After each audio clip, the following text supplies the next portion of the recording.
Hi, everybody. This afternoon, I'm here talking to David Paton, and he's a One Nation candidate for the seat of Frome.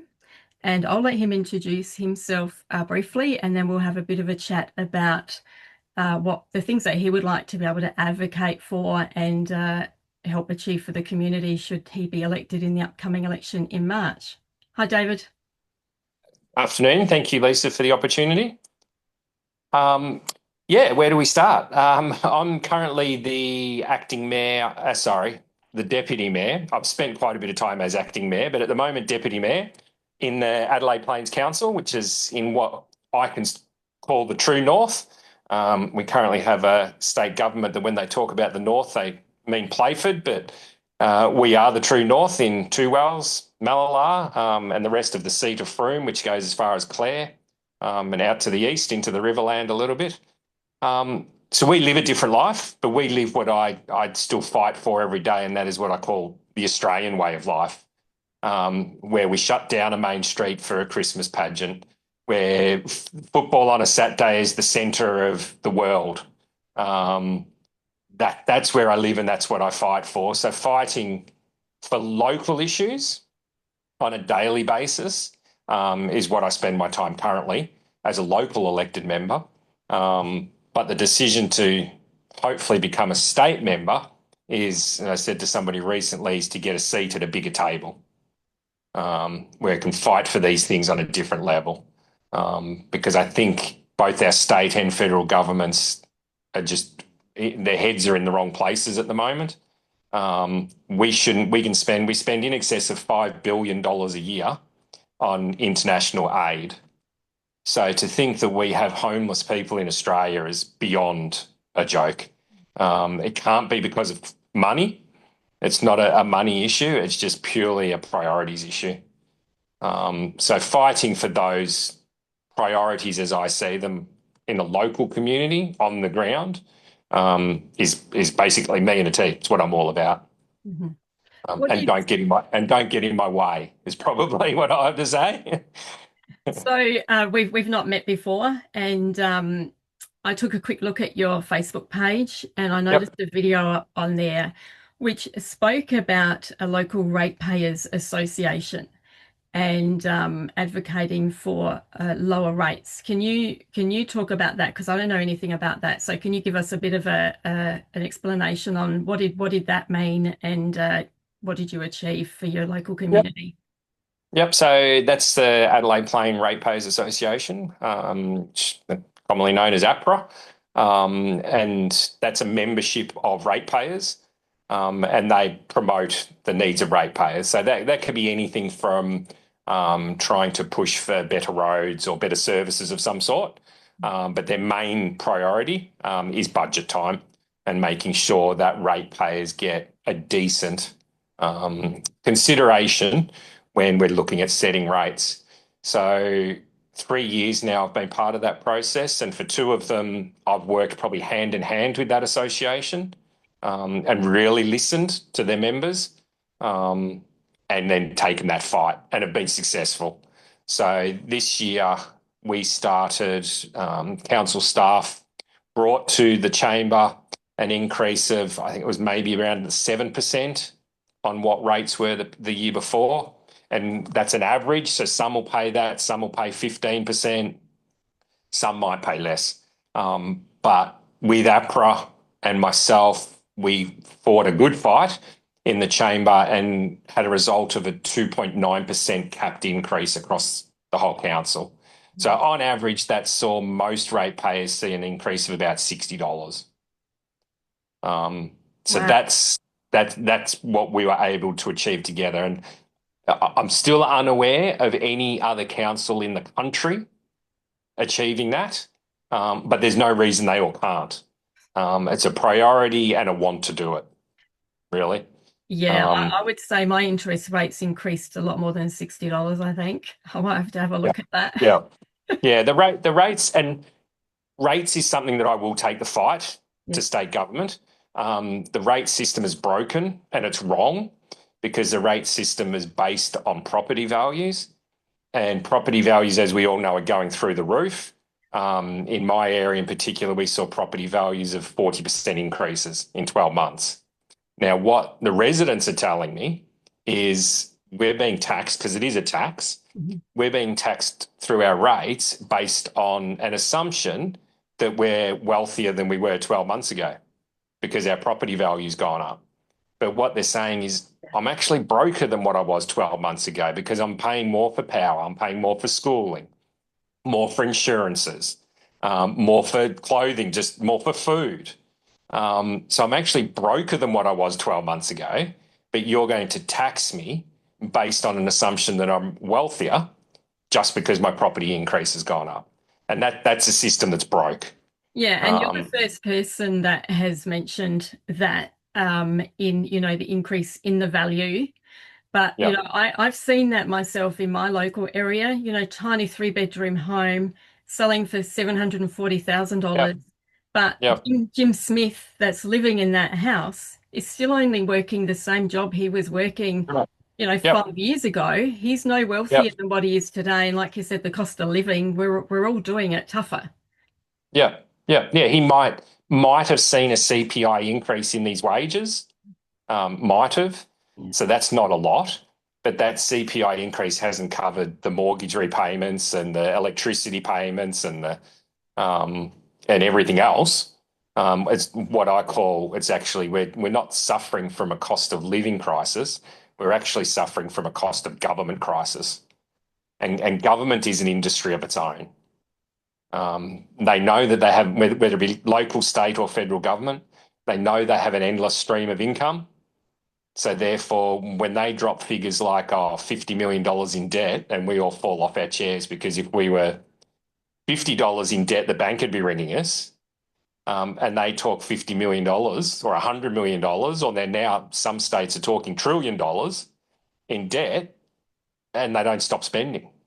And They that's still keep yeah, going. that's the worrying thing. I've had a lot of people ask me about, all the promises leading into the election that are being made. So Yeah, many millions of dollars are going to be spent up in this country area. So much of this money is going to be donated to a charity. More money is going on another sporting event, things like that. And people are actually starting to ask, where is that money coming from?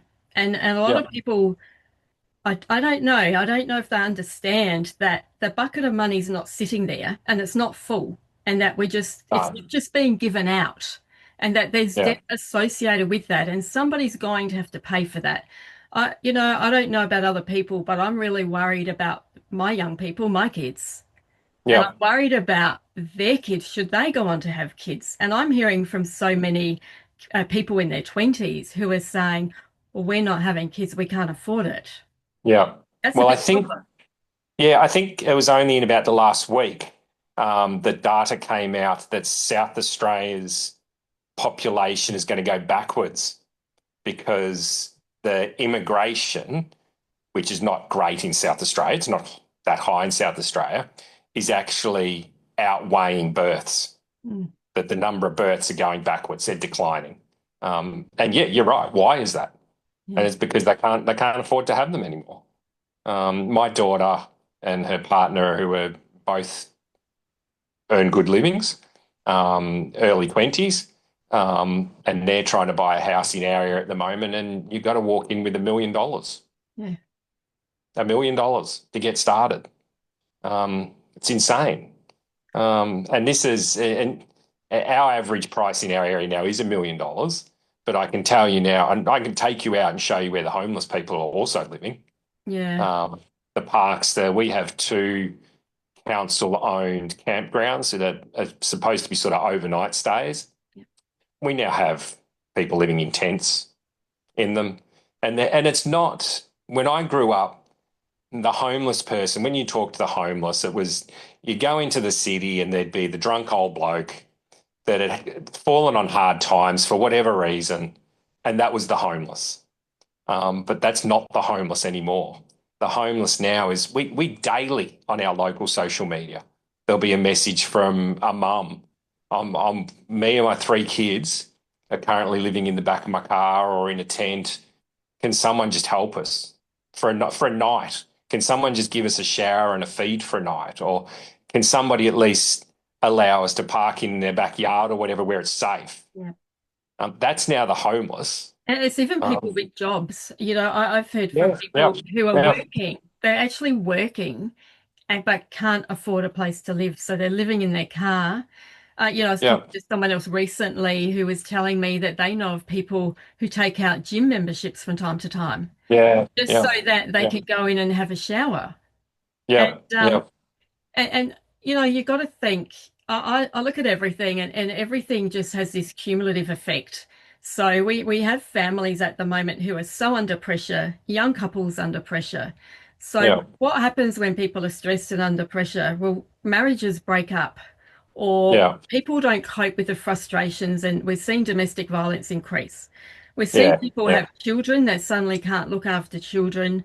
Then all of a sudden, someone might report them because the kids were dirty today or they didn't have food yeah, in their yeah, lunchbox. So then they enter the child protection system. Then we can't yeah, get them out of the system because we can't get support for their families. At the same time, the physical mental health increases, but that system's already sinking. So that's yeah, an over reliance on a system that's not even available. Then people turn yeah, to crime to feed their families or for other reasons. That's clogging up the justice system. Where does it yeah, stop? When is somebody going to step in and say, we've had enough, we're putting band-aids on the wound. We yeah, need to yeah, actually yeah, address the wound and the guts of everything to make change. yeah, So, yeah, you're already advocating for your local area and yeah. you're talking about how you could take that over into Parliament. Should you be elected? What are some of the other things that you're hearing from the local and broader community that you would like to be able to go in and advocate for? I think it's about advocating for what matters to us as Australians. Yeah. And when I say Australians, I don't mean fifth generation white bloke who's always lived here. I mean those that call this country home, wherever they may have come from, whether they were born here or born overseas, I don't care. But they call Australia home and they want it to be a better place. They want it to be a better country. They came here, my uncle came here in the 50s from Albania, got off the ship and said, where do I go to get a job? Yeah. Off the ship. And that was the first thing. Where do I get a job? Traveled 250 kilometres into the middle of central Victoria to get a job. And the Albanian community in that town contributed to building the hospital, to building churches, and still have their Albanian festival every year. But they built a community because they wanted to give to the country that welcomed them. So they're the people I want to fight for, not the ones that now get off off the plane, not off a boat anymore, but off the plane, and their number one priority is to bring what they came from to our shores. We're lucky. We're really lucky here in South Australia because I don't think it's hit us yet, but it's coming. So let's get a hold of it. Let's figure out what we need to do to change, and fight it. And it's not what I hate hearing from state politicians in particular, because I've had been lucky to have spent quite a bit of time at North Terrace, is when money's the excuse. I just won't accept that. Our Prime Minister wanted $1 billion climate conference, and the first person he went to was his mate in South Australia because he knew without question he would jump on board. So they're willing to spend $1 billion on a climate conference. Money is not the issue. The reason that we can't fix all of the problems you've just mentioned is not money. They'll say it's money, but it's not money. It's priorities. So it's fixing those priorities and adjusting them to what really matters. I was standing in one of our local pubs 2 nights ago, with a group of farmers, and they asked me a similar question. They said, Dave, why are you doing this? And I said, because standing here in the local pub with half a dozen farmers on a Tuesday night or Monday night, whatever it was, that's who we are. Yeah. It's who we are. It's what we are. So let's keep that. So I'm trying to help that as much as I can at the moment on a local level with my involvement with projects such as the Blue Tree Project for mental health, Wesley Life Force, the local men's shed, um, all these types of organisations that we can try and help on a local level. The Lions, our local Lions are brilliant. They put so much back into the community so that we can look after our own. But as I said earlier, when you asked me, I don't want to take that to the big boys table. Mhm. So, and fight for it on a bigger, because I see what's happening to South Australia and what's happening to Australia. I see, I spend a lot of time in the community, and I'm seeing a lot of people who are exhausted. There's, Yeah, you know, we all pay taxes, so we're all supporting, well, anyone working pays taxes. So we're all supporting the organisations, the government departments, we're all paying yeah, all of those things. Now, at the yeah, same time, some of us are doing more than our fair share of paying again to support the yeah, charities that are picking up the slack yeah, for what's not working within yeah, government. So we're not just paying tax, we're paying again and again and again, donating to local charities who are working harder and harder, needing more yeah, and more volunteers to serve the community. And yeah, I'm saying that everybody's exhausted. And when everyone's exhausted, people are tired, people are sad. That whole yeah, yeah, being proud in your local community and being out there and being happy, that's becoming harder and harder for people, and it shouldn't be like that. yeah. No, no, that's right. We have always been the lucky country, and we still are. Yeah. But yeah, we just need a change of priorities to bring it back in line, and we can do it. And I think um, One Nation, I believe most of their policies, that's where they align. In is just let's return us to the generations of immigrants that gave so much to this country and made this country what it is. So it's not an anti-immigration policy. I mean, it's not an anti-anybody. It's a pro-Australian policy stance, is how I look at it. Um, so yeah, I'm not afraid to upset anybody. If I think my fight is the best thing for my community, then I don't care. Tell me you dislike me, and I couldn't care less. Um, I'll fight for what I think is right for my community, and that's not necessarily always in line with my own beliefs. Yeah. I have had community groups that one recently in regards to a rather large infrastructure build in our area, and I made the mistake at the first meeting of saying I didn't care. I said I couldn't care whether we vote yes or no on this, and got a bit of flack locally because they took it the wrong way. The second meeting, I was able to explain it, and I said I don't care because it has no effect on me. This affects 420 of our residents.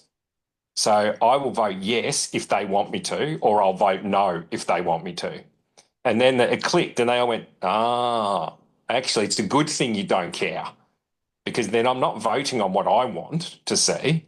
It's on listening to the people. And that's what's making my decisions. Yeah. So I, I stand very strong on that. yeah, I see a lot of frustration from members in the community who advocate to their local member, Yeah. and they're advocating strongly for the things that they need changed and others in the community need changed. And I'm hearing the frustration from people who are saying they're not listening to us, they're not acting for us. They're, No. so what you've said is exactly what I'm hearing from the community that they want to hear Yeah. from candidates in the election. Because, Yeah. I have spoken to plenty of members of parliament and ministers and people, and they've said to me that they've voted for things that they've never even read, and that Yeah. they've voted Yeah. because someone in their party has written a bill and they vote for it. They've Yeah. refused to meet with local constituents. Uh, Yeah. so somewhere along the line, and when I said, but hang on, like you effectively work for us. If Yes. Correct. if you're my member in my local electorate, you Yeah. work for us. You're there to Yeah. represent our voice, not toe the party Yes. line or your own. So, Yeah. um, you know, uh, good on you for acknowledging that and saying that, and because we need more people to go in independently, Because I believe whether you're a member of a party or not, you are there for the people. And what might be Correct. Yeah. important, and something might be Yeah. important for one seat. So if you're from a regional area, there could be something that's really, really important for your people. Yeah. But me living in my area, it's not so regional. That may not be as important to me. There might be something else that our community needs here. So Yeah. that's what we need is members of parliament that are going in, battling it out for their local people, I believe. Yeah. I think you're right. If we can, we need a government of elected members that can, you're correct, can fight for their community and be proud to do that Yeah. while having a joint philosophy as a party. And I don't believe, either of the two major parties do that. Um, a number of the minor parties, I believe, and One Nation being one of them, still gives that ability as a local member to fight for your locals, and then do it under the umbrella of One Nation's policies. And that's why I feel like I've got a lot of freedom, actually. I don't feel like I'm looking over my shoulder the whole time. Am I saying the right thing? Am I doing the right thing? I feel like I've got a lot of freedom to be me, to do what I think's right. And something I pushed, I haven't, I have a life story that many don't believe when they hear it. I was in an accident, a major accident 10 years ago, and if that accident was to happen another 100 times, I'd be dead 99 of them. Mm. So I'm lucky to be here. But that meant because of some injuries, etc., I semi-retired 10 years ago. So unlike my two competitors from the two major parties who are fighting for their livelihoods, and that's why they're doing this, not to say they don't care for the community, etc., but they're both fighting for their livelihoods. I'm not. I could easily watch TV for 8 hours a day, sit in the backyard, walk the dog. Why change that? Um, because not because I have to, because I need an income, but because I have to, because I can't watch my community go backwards and go the direction that you see. And like Bondi is a perfect example. Yeah. You talk to people, even in South Australia, and they say, it's never going to happen here. It's not coming here. Well, yeah, don't be so sure. We are lucky that on this side of the country, we do miss a lot of what happens in Melbourne and Sydney. But we can't sit back and think it's not going to happen anymore. So, yeah, I'm willing. While I am willing, still willing, I'm willing to fight that, Mhm. and I will. I'll stand in the paddock with a farmer. I'll come to your property. I'm not one that believes in fixing problems over the phone. I'll come and sit in your lounge room, stand on the back, show me. I'm very much somebody that if you have a problem, I want to see the problem. Don't just tell me that your local park's not getting mowed enough. I'll come and stand at the park with you, see it for myself. I'll make a phone call as a local member. I'm known for this. I'll make a phone call while I'm standing there with you, and can almost guarantee 9 out of 10 times within 24 hours that it's addressed. Um, that's how you get things done. It's how you fix things, and there's my role. And as I said, this just would just, if successful, would just increase my local area. I'd keep doing things the same way. So, Sounds good because that's what people are asking for out there in the community. yeah, When I speak to them, is that connection. Not the doors yeah, locked. And thanks for your vote. Doors locked now because I don't have yeah, time to meet with you anymore, even though you elected me, and here I am because of you, the people. Um, yeah, that sounds good. So yeah, that's what I'm hearing. People want connection, yeah, and I do know, some members of parliament who do meet, who do make themselves available. And those relationships are so important because, yeah, it works both ways. When you build those yeah, relationships, you build the trust and your members of parliament are available. But they also know that the people are there too, because you can't do the yeah, job without the people and vice versa. yeah, So I believe it's about all of us coming together, all the good people stepping up, and Yeah. starting to fix things for our community. Yeah, yeah. No, you're right. And giving voices to people like yourself. And that's something that I've, as a local council member, have been able to do, is use my position to give those in the community a voice. And again, this would just be a step in a different building.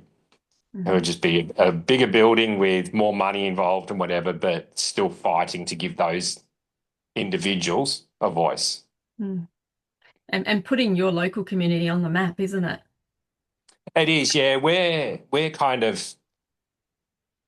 the solution to probably all of South Australia's problems, but they just don't see it.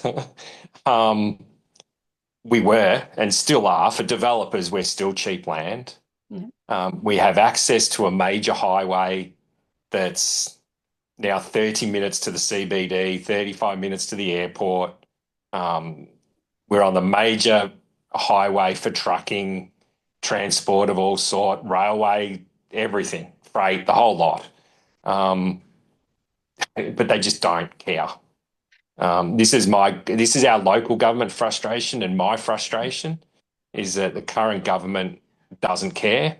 They're throwing money around at the moment, as they do every pre-election, um, and that'll fool some. Some will vote because of that. Um, but my answer to that has always been, where have they been the last 3.5 years? Yeah. Can I Did they? another Yep. question for you is Yep. because I don't know you, I don't know your area well. And it's probably a silly question, but what is it like out there when people are in need of health services and when they need a hospital? Don't exist. We don't exist. Um, Okay.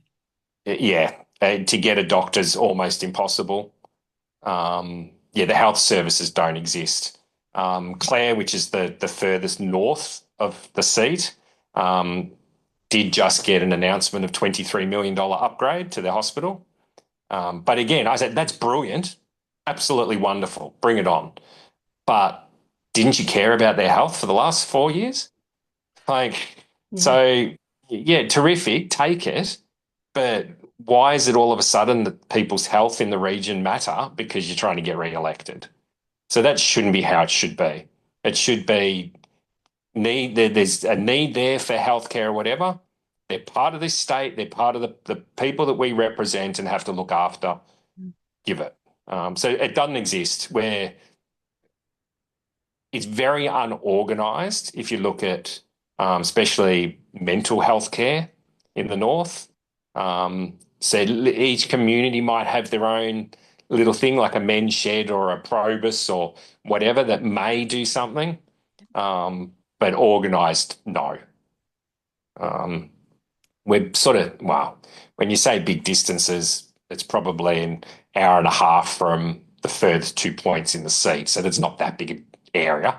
Um, but it's just too difficult for governments. And we've never, mind you, either party, we've never been important to a government being elected.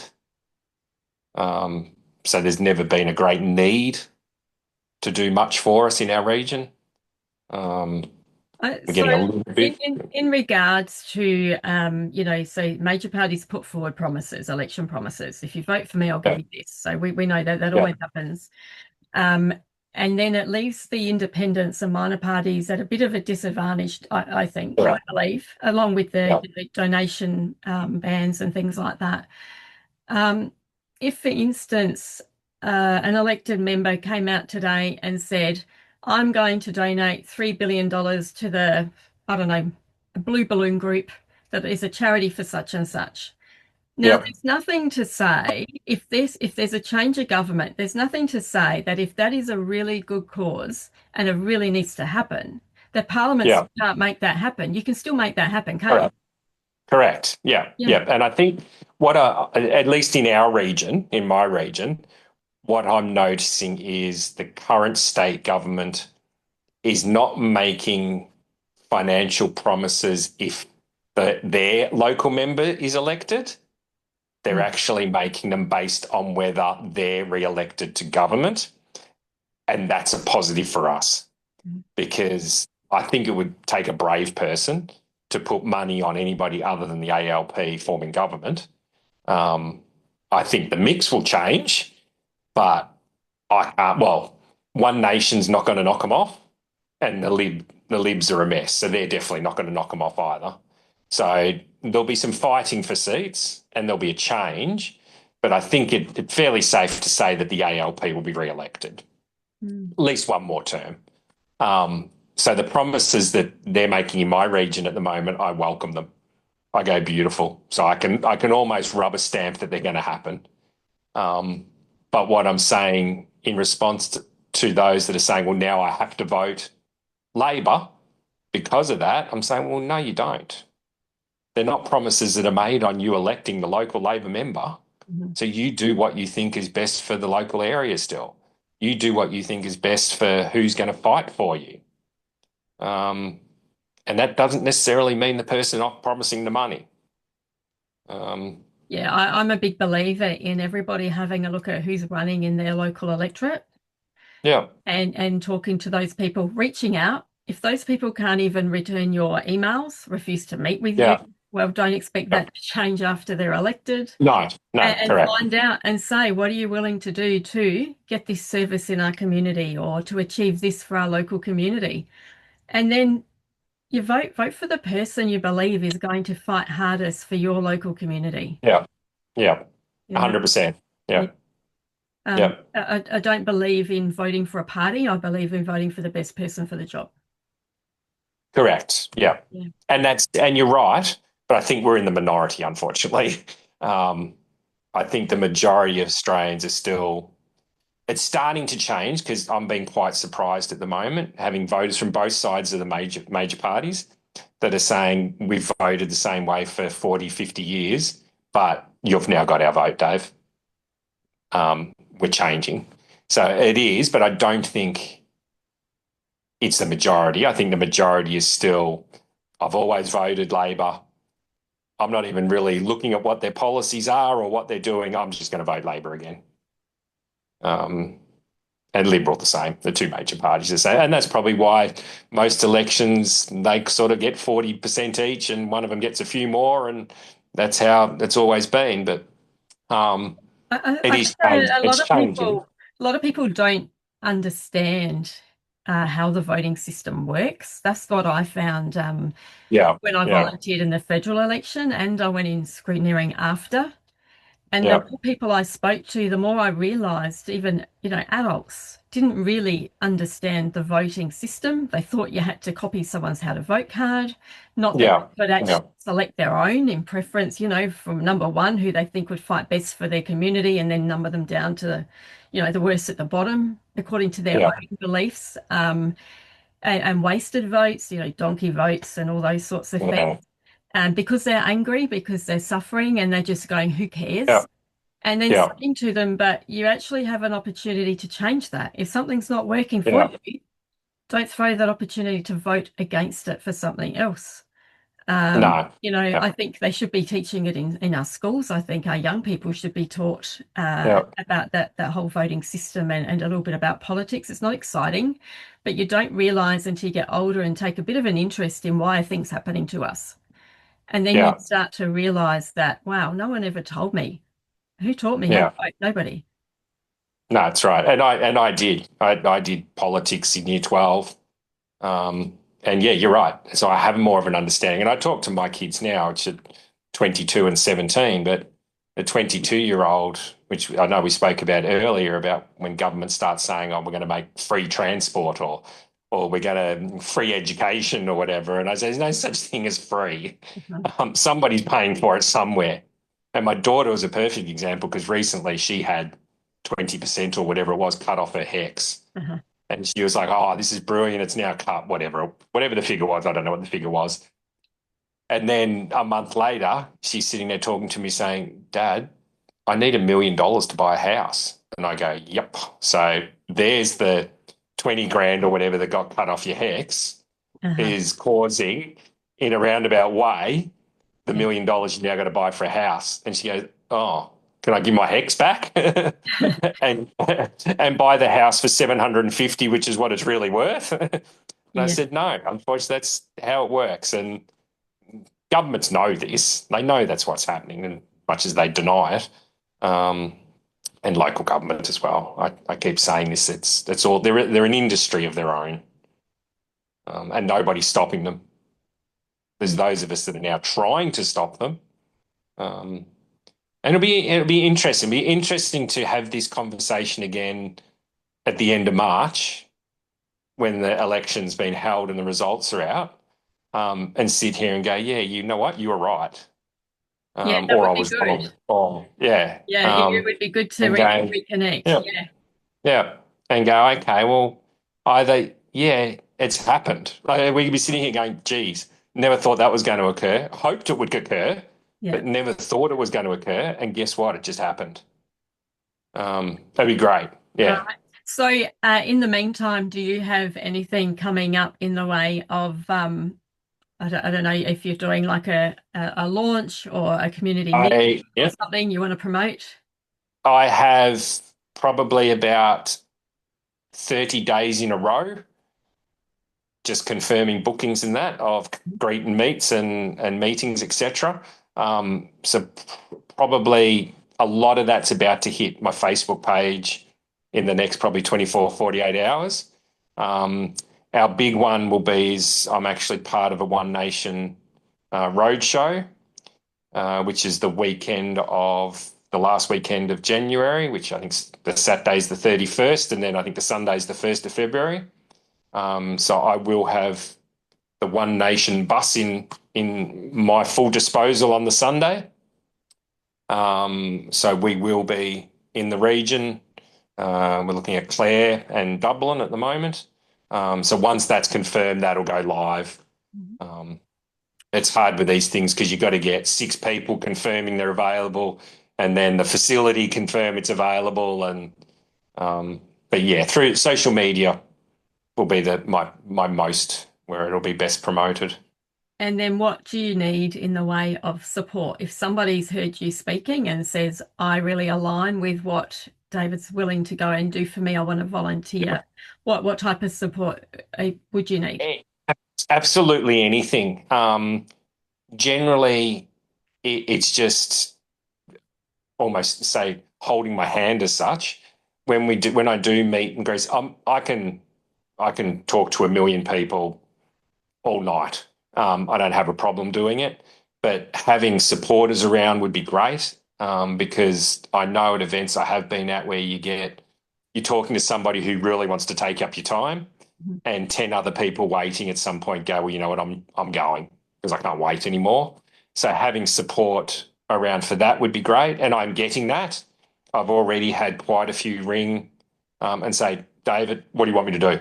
I'm yours.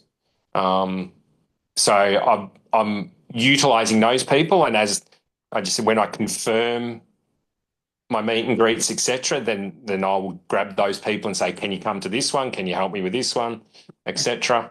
Otherwise, the big one will be election day, because obviously I think we might have up to 20 polling booths in our seat. So trying to get somebody at every polling booth, I think, will be the next big step. Um, I have an interesting look on polling booths because somebody once asked me, and I said, well, I turn up to the polling booth and I go, just get out of my way. Don't throw a piece of paper in my face. Don't try and talk to me. I've already decided what I'm doing. I'm here to walk in, vote, and walk out and get back to whatever I was doing. I'm not here because I want to fill in the next 2 hours talking politics. Um, so I'm kind of, yeah, I have a different outlook on polling booths and polling day, because I only from my own experience, I think the vast majority, by the time they get out of the car at the polling booth, they've decided what they're doing. Mhm. So it's the work prior to that I think that matters. Um, Yeah, I found it really interesting volunteering at the polling booths and yeah, you get the people, some people are just really rude and yeah, yeah, are yeah, just going to be rude every time. They're angry at the world and, maybe it's yeah, probably, I managed to talk to a few people like that and actually turn yeah, it around and say to them, well, you know what, we're really lucky here. people complain that Yeah. we have to vote. But compared to some Yeah. countries, I still believe that we're very lucky that we do get to, and everybody gets to have a say. Yeah. Yeah. And it was interesting. I enjoyed meeting more members of the community and stopping and talking and hearing about, what some of the common themes and issues were. And Yeah. I was very fortunate that most of the people I was at the polling booths with for that 2 weeks plus election day, Yeah. most of us all there volunteering were all, really like-minded, easygoing, there to Yeah. support candidates who wanted to support the community. Didn't matter what party we were. So we managed to get some laughs out of it and have a bit of a yarn Yeah. with the Yeah. community. It's yeah, I hope that people start listening, watching the videos, and just take just a little bit more interest in what's going on in their local electorate and the options Yeah. they have, and that Yeah. they all decide, who do they think is best going to suit the community. So I will put your Facebook page, your link up in the description Thank of the you. video when that goes onto YouTube. Any other details that you want me to put up there, I can add those. And I just remind anybody that is listening that I have put out an offer to all candidates, including current standing members of parliament who are up for re-election. So Yeah. anybody is able to come on and talk and put a video out to the community, regardless of what party or what their alignment might be. And always be respectful, so everyone's got the same opportunity. So Yeah. thank you. It's interesting hearing about what you've been doing out in your region, and it will be interesting to reconnect after the election. Yeah. No, definitely. And thank you, Lisa. It's there's a reason things like you reaching out, I believe, happen for a reason. It's not just coincidence, or it's not just because of what you're doing. There's a reason for it. So I jumped at it. Yeah. I didn't even think twice about it. I messaged you back 30 seconds after I saw your request saying, "Yep, when, where, how, let's do it."